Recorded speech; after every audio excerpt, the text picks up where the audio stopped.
तो जैसा कि हम ऑलरेडी बैक्टीरियोफाज के इंट्रोडक्शन को देख चुके हैं और इसके स्ट्रक्चर को भी डिस्कस कर चुके हैं, T1 फाजिस क्या होते हैं, टीऑड फाजिस क्या होते हैं, सब कुछ हम स्टडी कर चुके हैं। आज हम इस बैक्टीरियोफाज का लाइफ साइकिल जो होता है उसको डिस्कस करने जा रहे हैं, लाइफ साइकिल। और जो बैक्टीरियोफाज का पर्टिकुलरली T1 फाजिस का, T2, T4, T6 एक्सेट्रा, इन फाजिस का जो लाइफ साइकिल होता है, ये एक टिपिकल एग्जांपल है लाइटिक साइकिल की। लाइटिक साइकिल देखिए, ये जो लाइटिक साइकिल है, लाइसोजेनिक साइकिल है, बहुत इंपॉर्टेंट साइकिल्स होते हैं पूरे वायरस में। चाहे हम इन बैक्टीरियोफाजिस की बात करें, प्लांट वायरसेस की, एनिमल वायरसेस की, कोई ना कोई वायरस ये या तो लाइटिक साइकिल शो करता है या तो लाइसोजेनिक साइकिल शो करता है। अब ये दोनों क्या होते हैं, इसका थोड़ा मैं ब्रीफली इंट्रोडक्शन आपको दूंगा, हालांकि हम इनको डिटेल में करेंगे। तो जो कभी भी इन्फेक्शन, जो भी इन्फेक्शन ऑफ एनी वायरस होता है, मैं वायरस लिखूंगा, वायरस का इन्फेक्शन दो तरीके से हो सकता है, या तो लाइटिक साइकिल की फॉर्म में, लाइटिक साइकिल की साइकिल इसलिए क्योंकि यही इवेंट्स वापस रिपीट होते जाते हैं, या तो लाइसोजेनिक की फॉर्म में, लाइसोजेनिक साइकिल। दोनों को हम डिटेल में पढ़ेंगे। लाइटिक का नाम निकला है लाइसिस से।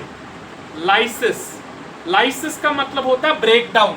होता क्या है कि जनरली एक बैक्टीरियल सेल जब इन्फेक्ट होता है, समझ लीजिए ये बैक्टीरियल सेल है, इसको वायरस ने इन्फेक्ट किया, तो ये बैक्टीरियल सेल जब इसके अंदर बहुत सारे वायरस पार्टिकल्स प्रोड्यूस हो जाते हैं, जनरली एक वायरस इस सेल की पूरी जेनेटिक और मेटाबॉलिक मशीनरी को हाईजैक कर लेता है और अपनी प्रोडक्शन को बढ़ाता जाता है। तो जब सेल के अंदर ये वायरसेस बहुत ज़्यादा बन जाते हैं, तो ये स्पेसिफिक टाइप के एंजाइम्स जिनका नाम एंडोलाइसेंस और लाइजोजाइम्स है, ये इनको सिक्रीट करते हैं और ये इसको सेल की वॉल्स को डाइजेस्ट कर देते हैं, और फाइनली एक स्टेज आती है जहाँ पर ये पूरा बैक्टीरियल सेल ब्रस्ट कर जाता है, लाइज आउट कर जाता है, और जितने भी वायरस पार्टिकल्स हैं उनको रिलीज कर देता है। तो ये ब्रस्ट हो जाता है, ब्रस्ट, और जितने भी वायरस पार्टिकल्स उनको रिलीज कर देता है। अब जो नया वायरस पार्टिकल इससे रिलीज हुआ वो ऐसे ही जाकर दूसरे बैक्टीरियल सेल को इन्फेक्ट करता है और सेम साइकिल को रिपीट करता है। तो यहाँ पर इस साइकिल में हमें देख रहा है कि फाइनली जो सेल है, जो होस्ट सेल है, वो फट रहा है, वो ब्रेक डाउन, वो मर रहा है, इसलिए हमने इसको लाइटिक साइकिल का।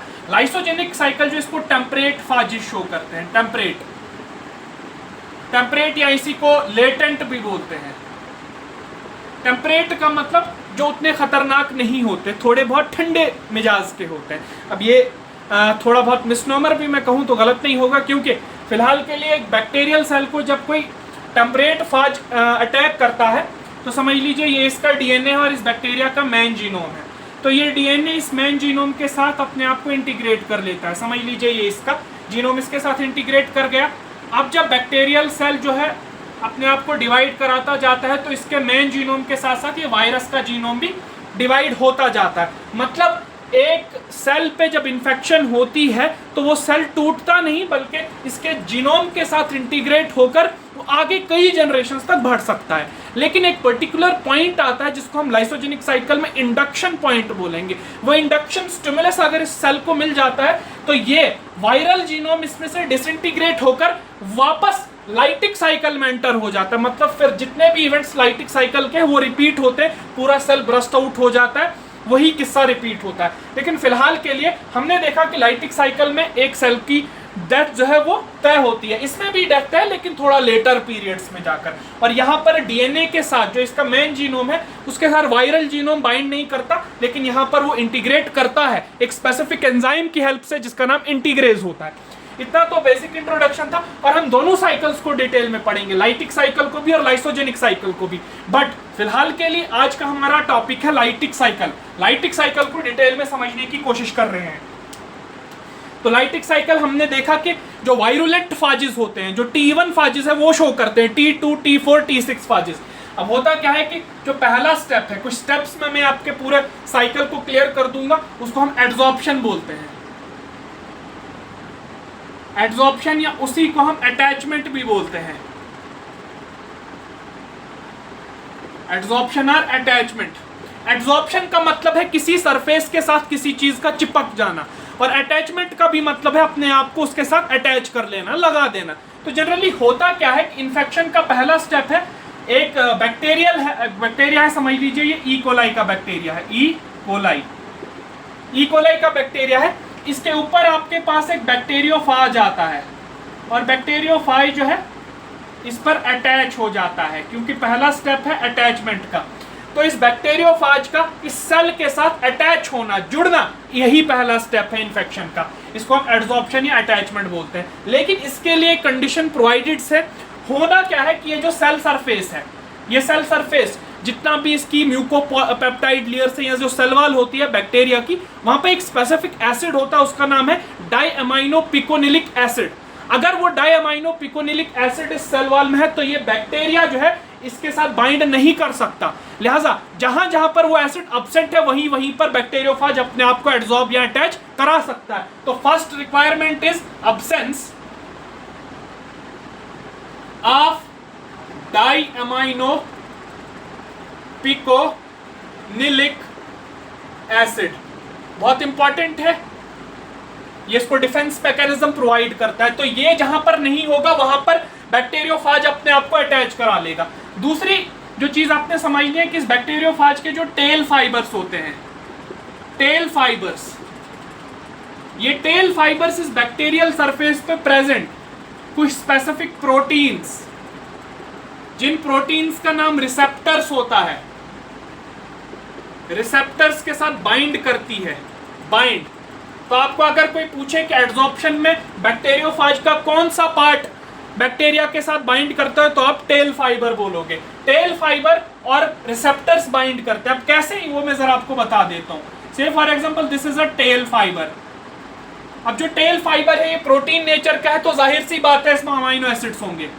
जो इसमें टिप अमाइनो एसिड्स होते हैं वो एक अमाइनो ग्रुप कंटेन करते हैं, अमाइनो ग्रुप।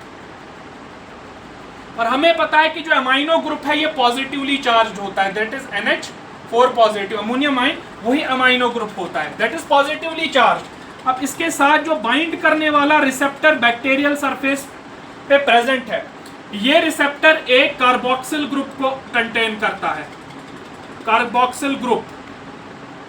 अब हमें पता है कार्बोक्सिल ग्रुप नेगेटिवली चार्ज होता है, COO नेगेटिव, कार्बोक्सिल ग्रुप। तो होता क्या है कि this positively amino group of that tail fiber from bacteriophage interacts or attracts with the negatively charged carboxyl group of that receptor on the bacterial surface. इन दोनों के बीच में इलेक्ट्रोस्टैटिक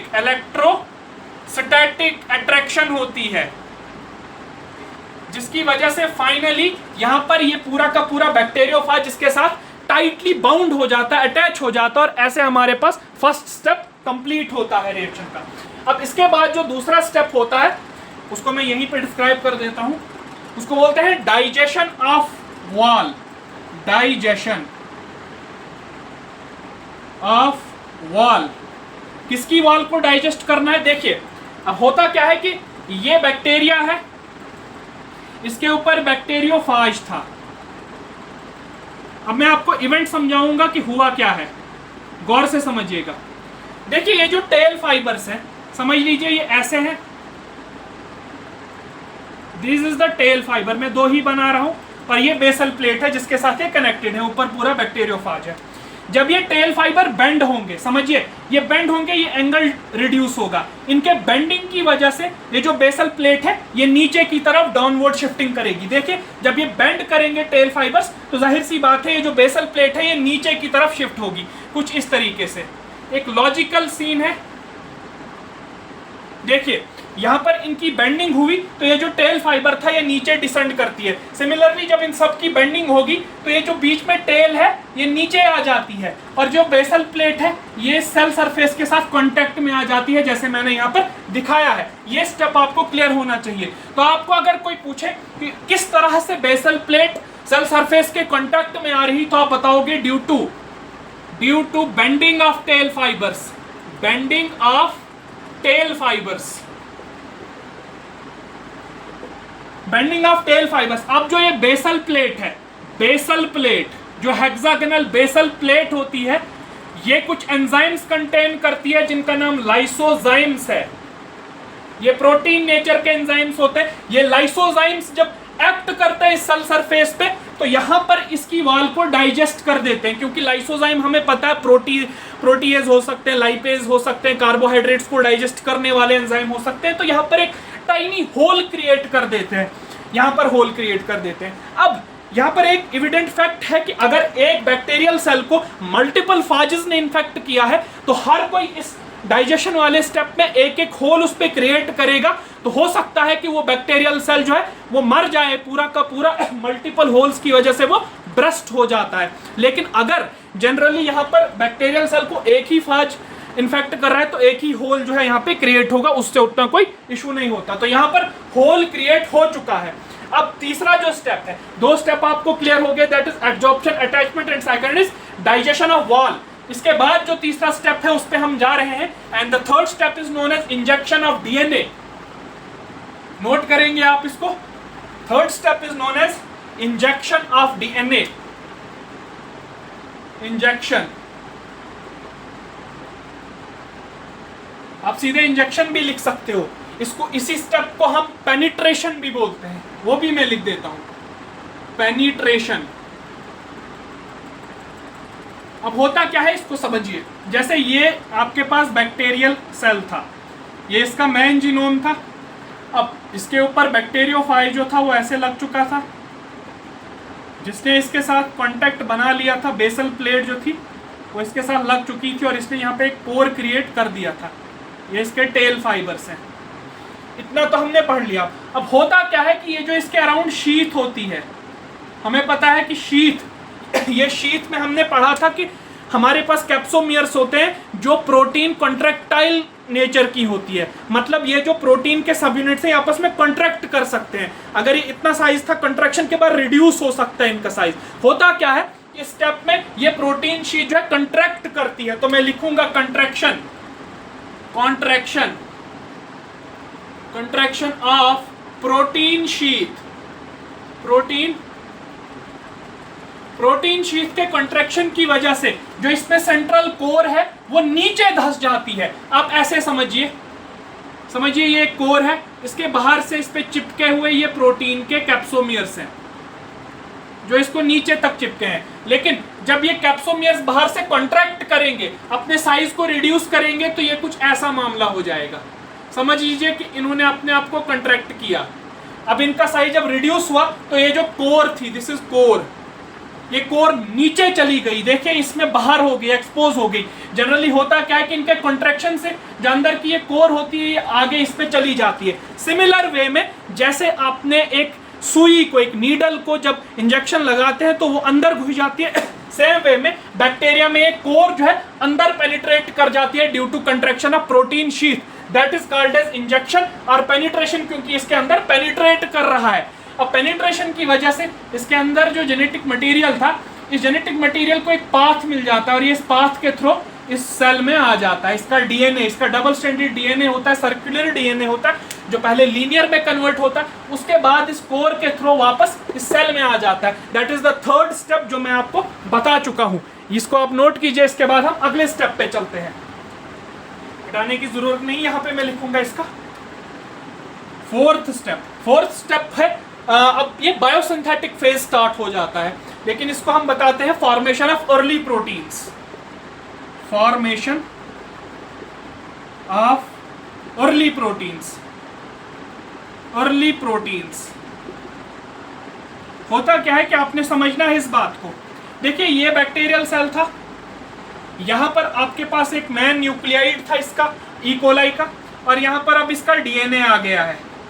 ये किसका डीएनए है? इस वायरस का बाहर से जिसने इसको इन्फेक्ट किया था। अब देखिए क्वेश्चन रहता है कि क्या ये वायरस पार्टिकल यहीं पे रहेगा आफ्टर इंजेक्शन ऑफ डीएनए? तो हाँ, ये इस सेल पे ही इन्फेक्टेड रहता है, और जब आप इलेक्ट्रॉन माइक्रोस्कोप के अंडर इसको ऑब्जर्व करते हो तो ये सेल दिखता है आपको, इसके ऊपर ये बैक्टीरियोफाज का जो पूरा प्रोटीन लेयर, प्रोटीन कैप्सिड होता है वो इसी के ऊपर चिपका रहता है। ऐसे टाइप के सेल को घोस्ट सेल बोलते हैं, ये भी आप याद रखिएगा, घोस्ट सेल, इसको घोस्ट सेल बोलेंगे, जहां पर ये जो बैक्टीरियोफाज की जो प्रोटीन है ये इस पे चिपकी, हद तक इसके अंदर का डीएनए इस सेल में आ चुका है। इस टाइप के सेल को हम घोस्ट सेल बोलते हैं। अब समझिए, घोस्ट का मतलब इन्फेक्ट हो चुका है, अभी किसी टाइम पे खत्म हो सकता है। अब जो इसका डीएनए होता है, होता क्या है कि अब जैसे ही इसके अंदर आ जाता है तो ये बैक्टीरियल सेल के अंदर, अब इसमें साइटोप्लाज्म है अपना, इसमें बहुत सारी प्रोटीन्स है, इसमें बहुत सारे एंजाइम्स है, तो ये इस बैक्टीरियल सेल के उन प्रोटीन्स एंड एंजाइम्स को यूज करना स्टार्ट कर देता है, क्योंकि वायरस का मेन चीज ही यही होता है कि ये सेल की पूरी मेटाबॉलिक मशीनरी को हाईजैक कर लेता है। तो यहाँ पर जो ये डीएनए है ये सबसे पहले ट्रांसक्रिप्शन करता है, ट्रांसक्रिप्शन करने के बाद इसमें से जो बनता है दैट इज एमआरएनए, और इसकी हेल्प कौन करता है ऐसा करने में? आरएनए पॉलीमरेज एंजाइम, जो कि इसका बैक्टीरिया का था, क्योंकि अब इस वो एंजाइम इसने हाईजैक कर लिया है। अब ये एमआरएनए जब ट्रांसलेट करेगा बाय बाइंडिंग टू राइबोसोम्स, वो राइबोसोम भी इसी बैक्टीरिया के हैं, तो वो कुछ प्रोटीन्स बनाएगा। दीज प्रोटीन्स, इन प्रोटीन्स का नाम अर्ली प्रोटीन्स होता है। अर्ली प्रोटीन्स, ये अर्ली प्रोटीन्स होती हैं, ये बनाता है। ये अर्ली प्रोटीन्स कुछ तरह के एंजाइम्स होते हैं जिनको हम डीएनएज बोलते हैं, डीएनएज, या यही आरएनएज भी होते हैं। एज का मतलब एंजाइम, यानी ये डीएनए को डाइजेस्ट कर सकते हैं और आरएनए को डाइजेस्ट करते हैं। तो ये जो अर्ली प्रोटीन्स है ये जाकर इसके मेन जेनेटिक मटेरियल पे काम करती हैं, और ये जो पूरा इसका न्यूक्लियोइड था, डबल स्ट्रैंडेड सर्कुलर डीएनए, इसको तोड़ना स्टार्ट कर देती हैं, क्योंकि डीएनए है तो ये डीएनए को तोड़ना स्टार्ट करेगा। तो यहाँ पर हमारे पास डाइजेशन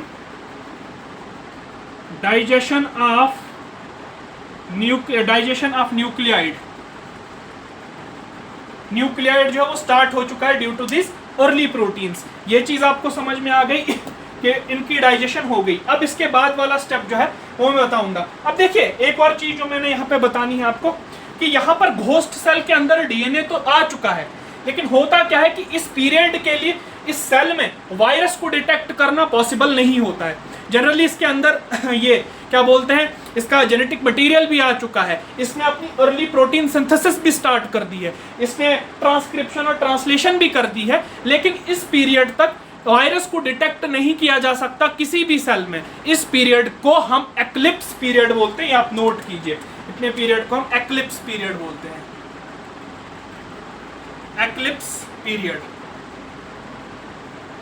पीरियड मतलब इन्फेक्शन के बाद तक और जहां तक आपके पास वो सिम्टम्स अराइज होना स्टार्ट हो जाते हैं, इसके बीच का जो पीरियड है, मतलब इन्फेक्शन हो चुका है लेकिन अभी तक कोई सिम्टम नहीं आया है, इसको हम एक्लिप्स पीरियड बोलते हैं। ये बात आप नोट कीजिए।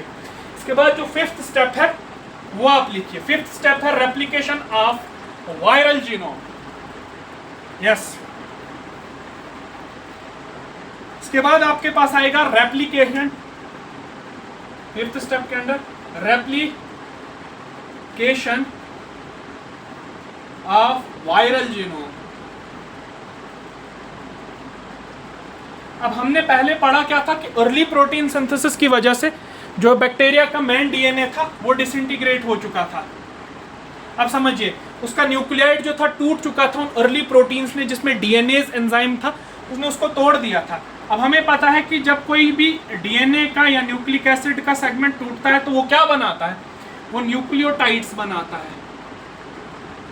न्यूक्लियोटाइड्स, तो दीज आर फ्री न्यूक्लियोटाइड्स।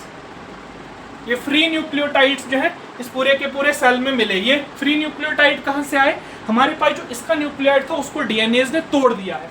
अब होता क्या है कि ये वायरस का वो डीएनए था, अब ये वायरस का डीएनए जो है रेप्लिकेशन करना स्टार्ट करता है, रेप्लिकेशन ऑफ वायरल जीनोम। इसकी वजह से इसकी बहुत सारी कॉपीज बन जाती हैं, ढेरों कॉपीज बन जाती हैं। तो हमारे पास ये बहुत सारी कॉपीज बनना स्टार्ट हो गई हमारे पास वायरल जीनोम की। और रेप्लिकेशन में इसको हेल्प कौन सा एंजाइम दे रहा है, डीएनए पॉलीमरेज। वो डीएनए पॉलीमरेज इस सेल का एंजाइम था। जनरली ये अपने कोई एंजाइम नहीं बनाता, इस सेल के एंजाइम्स को यूज कर रहा है। लेकिन अब इन डीएनए की न्यू कॉपीज को बनाने के लिए जो एक का रॉ मटेरियल आ रहा है, क्योंकि हर डीएनए जो है पॉली न्यूक्लियोटाइड चेन होता है, तो इसमें न्यूक्लियोटाइड्स को जोड़ना, वो कहाँ से आ रहे हैं, तो वो न्यूक्लियोटाइड्स यहाँ से आ रहे हैं। These act as the source for nucleotides for the synthesis of new DNA viral genome of the virus particle, जो इसको तोड़ दिया था। मतलब इसी वायरस का डीएनए इसने तोड़ दिया और वहां से जो न्यूक्लियोटाइड्स बने उनको अपना डीएनए बनाने के लिए इस्तेमाल कर रहा है। ये बात मैंने आपको कहनी थी। तो मैं कहूंगा वायरल डीएनएज, ये वायरल डीएनएज बनना स्टार्ट हो गए और इनका सोर्स क्या है, सोर्स ऑफ न्यूक्लियोटाइड ये सोर्स ऑफ न्यूक्लियोटाइड है, ये वाले फ्री न्यूक्लियोटाइड्स जो इसी के न्यूक्लियोटाइड को तोड़ के बनाया गया था। इसके बाद जो छठा स्टेप है, इसके बाद क्या होता है, वो होता है formation of late proteins. Formation of late proteins. अब सुनिए, पहले हमने अर्ली प्रोटीन्स समझा। अर्ली प्रोटीन्स था जब एक ही डीएनए था, जो वायरस का मेन डीएनए था, उसने कुछ प्रोटीन्स बनाई थी। अब लेट प्रोटीन्स है क्योंकि अब इस सेल के अंदर इस वायरस ने बहुत सारे डीएनए बना लिए हैं। अब ये हर कोई डीएनए ट्रांसक्रिप्शन करता जाता है, जिसकी वजह से इसका अपना अपना एमआरएनए बनना स्टार्ट हो जाता है। This is mRNA. ये हर कोई एमआरएनए जो है अब ट्रांसक्रिप्शन के अंदर जाता है, तो इससे कोई ना कोई स्पेसिफिक प्रोटीन बनना स्टार्ट हो जाती है। जैसे मैं ये बना रहा हूं यहाँ पे प्रोटीन्स, तो ये प्रोटीन्स बनना स्टार्ट हो जाती हैं। इन प्रोटीन्स को हम नाम देते हैं लेट प्रोटीन्स। ऐसे लेट प्रोटीन्स को बनाने वाले ये एमआरएनए, इनको लेट एमआरएनए बोलते हैं। Late mRNA. लेट एमआरएनए के ट्रांसलेशन से लेट प्रोटीन्स बनी। अब ये लेट प्रोटीन्स और अर्ली प्रोटीन्स में यही फर्क है कि अर्ली प्रोटीन्स बनती हैं जब हमारे पास एक ही डीएनए का सेगमेंट प्रेजेंट होता है, जो कि मैन उस बैक्टीरियोफाज का था और जिसने डीएनएज एंजाइम बनाया था और आरएनएज, ताकि इस न्यूक्लियाइड को तोड़ा जा सके। और लेट प्रोटीन्स वो होती हैं जब इसने अपने बहुत सारी कॉपीज बना ली होती हैं और ये लार्ज स्केल पे अब अपने कॉपीज को और अपनी प्रोटीन्स को मैन्युफैक्चर कर रहा होता है। अब आपने याद रखना है कि लेट प्रोटीन्स में कहीं पे उस वायरस पार्टिकल का हेड बन रहा होता है। हेड क्यों? क्योंकि मैंने कहा था वो भी प्रोटीन नेचर का होता है, तो कहीं उसका हेड बन रहा होता है, कहीं उसकी बीच में टेल बन रही होती है, कहीं उसका फाइबर, टेल फाइबर बन रहा होता है। तो हर कोई कंपोनेंट जो भी उस वायरस का है वो अलग अलग बनता है। ऐसा नहीं कि वो वायरस एक साथ सिंथेसाइज किया जाता है, तो उस वायरस के कंपोनेंट्स अलग अलग प्रिपेयर होते हैं और लास्ट में उनको आपस में जोड़ दिया जाता है। इसके बाद का स्टेप मैं आपको बताऊंगा, that is maturation and assemblage, और असेंबली एंड मैचुरेशन भी उसको कहा जाता है। वो वाला स्टेप मैं लिखने जा रहा हूं, that is the 7th step, assembly and maturation. Assembly का मतलब होता है आपस में जुड़ना। असेंबली का मतलब होता है जब बहुत सारी चीजें इकट्ठा होती हैं और आपस में जुड़ती हैं। मैचुरेशन का मतलब होता है मैच्योर हो जाना चीज को, मतलब वो अब इस काबिल है कि सेल से बाहर आ सकती है और दूसरे सेल्स को इन्फेक्ट कर सकती है। अब होता क्या है, मैंने कहा था कि आपको पास जो ये लेट प्रोटीन्स थी ये इस सेल के अंदर बन चुकी थी, जो लेट प्रोटीन्स। अब इनमें से किसी ने इसका हेड बनाया था, तो किसी ने टेल बनाई थी, किसी ने टेल फाइबर्स बनाए थे। अब इन सबको आपस में जोड़ दिया जाता है। सबसे ऊपर टेल। अब जोड़ता कौन है? जनरली कोई नहीं जोड़ता, ये आपस में रैंडम कोलिजन्स की वजह से एक दूसरे से जुड़ जाते हैं। इनके आपस में बॉन्डिंग होती है, साइट्स होती हैं जिसकी हेल्प से आपस में जुड़ जाती है। इतना जैसे ये हेड आ गया, इसके साथ ये टेल जुड़ जाती है, फिर बेसल प्लेट, फिर ये टेल फाइबर्स ऐसे जुड़ जाते हैं। और इसके अंदर मैंने कहा था कि ढेरों कॉपीज थी यहाँ पर डीएनए की, हजारों कॉपीज थी जो इसने बनाई थी। तो ये एक कॉपी जो इसके अंदर स्टोर हो जाती है। ऐसे ऐसे हमारे पास बहुत सारे वायरस पार्टिकल्स आना स्टार्ट हो जाते हैं। ये उतना कोई इलेबोरेटेड स्टेप नहीं है। जनरली जितने भी यहाँ पर लेट प्रोटीन्स बनी थी उनको आपस में जुड़ाना है और उनके अंदर एक एक डीएनए के सेगमेंट को पैक करते जाना है। यहाँ पर एक चीज़ आ जाती है जिसको हम ट्रांसडक्शन बोलते हैं। तो वो ट्रांसडक्शन हद तक की दूसरा टॉपिक है, हम उसको बाद में डिस्कस करेंगे कि बाय फॉल्ट यहाँ पर इसका जीनोम नहीं, किसी बैक्टीरिया का जीनोम आ जाता है। जब वो दूसरे में जाता है तो वो सेक्सुअल रिप्रोडक्शन करा देता है उसकी, वो दैट इज ट्रांसडक्शन, लेकिन उसको अभी हम डिस्कस नहीं करेंगे। तो असेंबली एंड मैचुरेशन में क्या होता है हमारे पास कि ये जो हेड है HEAD, हेड है, फिर हमारे पास टेल है, फिर हमारे पास फाइबर्स हैं, इनको आपस में असेंबल किया जाता है, जोड़ा जाता है। अब अगर एक हमने देखना हो, क्योंकि हमने देखा कि जितनी भी ये चीज़ें हैं ये वायरस का जीनोम खुद बना रहा है, क्योंकि जो वायरस का ये मेन डीएनए था, दिस वाज द डीएनए, जो डबल स्ट्रैंडेड डीएनए होता है। जब इसने ट्रांसक्रिप्शन की थी तो एमआरएनए बना था, जब इसने ट्रांसलेशन की तो कोई स्पेसिफिक प्रोटीन बनी, ये समझ लो हेड। ऐसा ही डीएनए की दूसरी जीन जो है वो दूसरी जीन से आपके पास टेल बनेगी, फिर कोई दूसरी जीन्स होंगी उनसे आपके पास ऐसे फाइबर्स बनेंगे। तो जनरली इस डीएनए में जो बैक्टीरियोफाज का डीएनए है लगभग इसमें 70 to 100 जीन्स होती हैं, बस इतनी ही, उतनी जीन्स नहीं होती, छोटा जीनोम होता है इसका। जिसमें से आपके पास जो हेड है इसको बनाने के लिए 16 जीन्स रेस्पॉन्सिबल हैं, ये बात आपने याद रखनी है। जो टेल है इसको बनाने के लिए 21 जीन्स रेस्पॉन्सिबल हैं, और जो फाइबर्स इनको बनाने के लिए 6 जीन्स रेस्पॉन्सिबल हैं, ये बात आपने याद रखनी है। टोटल इतनी ही जीन्स है, लेकिन इन हर एक चीज़ को बनाने के लिए इतनी इतनी जीन्स रेस्पॉन्सिबल होती है। एंड द फाइनल स्टेप क्या है इसका, जब असेंबली भी हो गई और मैच्योर भी हो गए। मैच्योर का मतलब यही है कि ये अब सारे कंपोनेंट्स आपस में जुड़ चुके हैं और अब ये इस काबिल हैं कि ये दूसरे सेल को इन्फेक्ट कर सकते हैं। तो होता क्या है कि एट लास्ट 8th स्टेप होता है रिलीज ऑफ वायरॉन्स। वायरॉन भी वायरस को ही बोलते हैं, वायरॉन बोलते हैं जिस वायरस में इन्फेक्शन करने की कैपेबिलिटी होती है उसको वायरॉन बोलते हैं।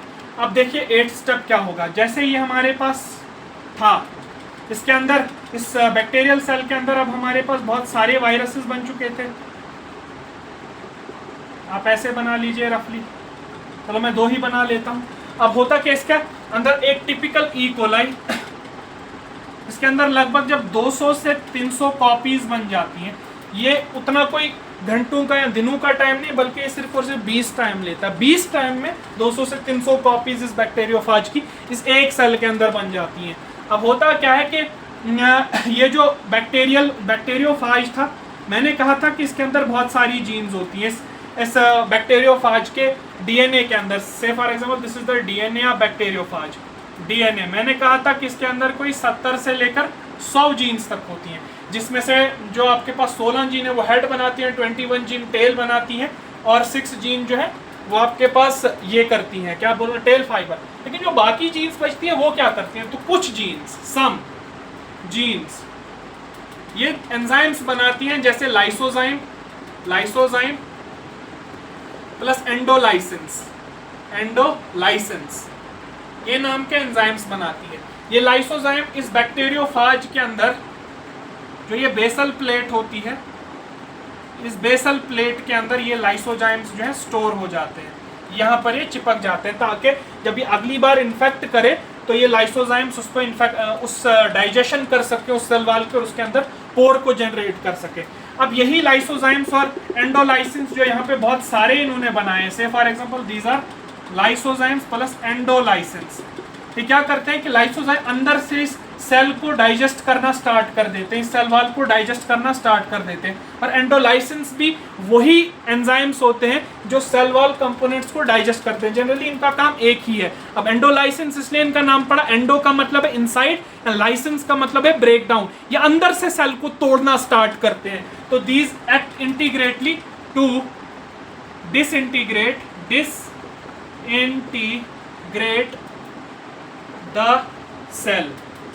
तो जब सेल आपके पास पूरा डिसइंटीग्रेट अंदर से हो जाता है तो ये रप्चर कर जाता है, ऐसे टूट जाता है, और इसके अंदर से जितने भी बैक्टीरियोफाजेस थे वो सारे के सारे बाहर निकल आते हैं, कुछ इस तरीके से 200 से 300 बैक्टीरियोफाजेस, और ये बैक्टीरियोफाज जाकर दूसरे सेल को वैसे इन्फेक्ट करता है, और सेम वही स्टेप्स रिपीट होते हैं। तो ये था आपके पास पूरा का पूरा लाइटिक साइकिल, जिसमें आपने लास्ट पे 8th स्टेप में देखा कि आपके पास जो बैक्टीरियोफाज है इस सेल की लाइसिस करा दे रहा है, इसको तोड़ दे रहा है। This was the whole lytic cycle of bacteriophages T1 phages. अब इसको मैं शॉर्टली आपके लिए रिपीट कर देता हूँ।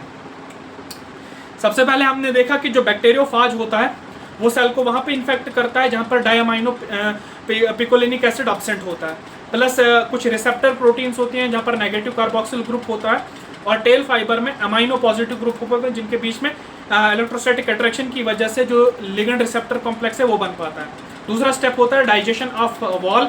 होता क्या है कि इन टेल फाइबर्स की बेंडिंग की वजह से जो बेसल प्लेट है ये सेल सरफेस के कांटेक्ट में आ जाती है, और बेसल प्लेट में लाइसोजाइम्स होते हैं। जब वो पैक्स, जो मैंने कहा था ना पैक्स, ये पैक्स इसके अंदर चिपक जाती हैं, इन पैक्स के थ्रू रिलीज होते हैं लाइसोजाइम एंजाइम। ये लाइसोजाइम एंजाइम्स उस पोर्शन को जहाँ पर ये अटैच हुई होती है वहाँ की सेल वाल को डाइजेस्ट कर देता है, सेल कंपोनेंट्स को डाइजेस्ट कर देता है, ताकि वहाँ पे एक पोर बन सके। जब ये पोर बन जाता है तो तीसरा स्टेप आता है डीएनए इंजेक्शन का, इसी को पेनिट्रेशन बोलते हैं। होता क्या है कि जो मिडल जो पार्ट होता है बैक्टीरियोफाज का, जिसको मैंने आपके पास कहा था टेल फाइबर, ये प्रोटीन शीट कॉन्ट्रैक्ट करती है, ये contract to its half size, ये कहना मैं भूल गया, मतलब अगर ये समझ लीजिए कि कितने साइज की थी, जितने भी साइज की थी, ये इतना कंट्रैक्ट कर जाती है कि इसका हाफ साइज हो जाता है। ठीक है, अगर कोई चीज 10 सेंटीमीटर की कंट्रैक्ट करके 5 सेंटीमीटर हो जाए, उसको हाफ साइज को कंट्रैक्शन बोलते हैं।